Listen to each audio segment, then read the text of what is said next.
All right, guys. I love this article. I love it. It's so funny. It's in the Digital Music News. You want to check it out. It's this band's Craigslist ad for studio time is just too much, and it really is. This is a spoof thing, so don't take it too seriously. But if you're on the musical side of this, if you're a studio musician or you work in a studio or something, it's very, very funny. And I'm going to explain why after I just read just a quick excerpt from it. We have an exceptional band, and all of us are extremely talented. We are probably some of the best musicians you've ever heard. Our band is ready to go places. We have written several phenomenal songs that we know are going to be big hits, and they sound even better when you're high. We just need help getting them in front of people. Unfortunately, we don't have much money. We are hoping to find a recording studio that's willing to record us for free. We will give you 1% of the profits. This may not sound like a lot until you do the math. We figure about 300 million people in the USA, not counting other countries.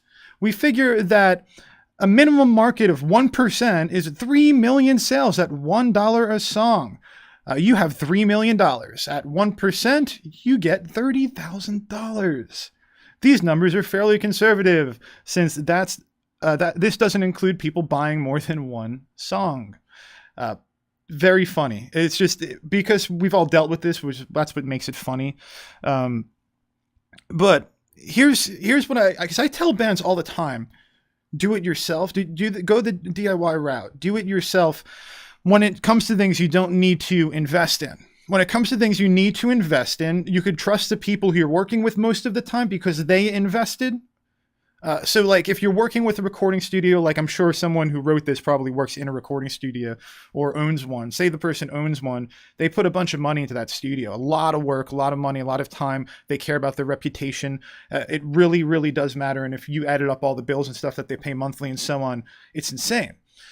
So when you want to get a record done, do you want to go ahead and build a recording studio? It doesn't make sense. You want to rent it like a utility. That's what makes sense. But in other places, when you're starting out and say you want shows booked for you, don't do it. If you want promotion people working for you, don't do it. Don't get involved with people until they're willing to give you more of a deal that looks like this, is more reasonable, of course, but looks like this. We'll work off a percentage of your income because you'll know that they work. If all it took to start their business, like if they're a booking agent or something, and sorry, booking agents, and some of you do a good job, and if you prove yourself to bands, they should work with you, but you have to prove yourself. If you're a booking agent or something, all it takes is a laptop, a phone, and you got to be sending emails. You have to network a little bit, and you can start a little booking crew going on. But what happens is a lot of the time they're asking for money up front because they know you're not going to get a draw to the show, and they know that you're not going to make money at the show, so they can't take a percentage.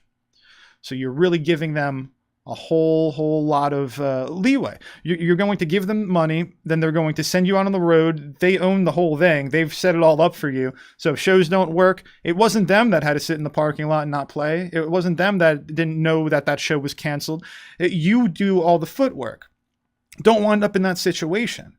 Now, if you're a booking agent and you want to prove yourself to bands, book tours. And have a reputation of booking good tours and point people to people you've worked with before.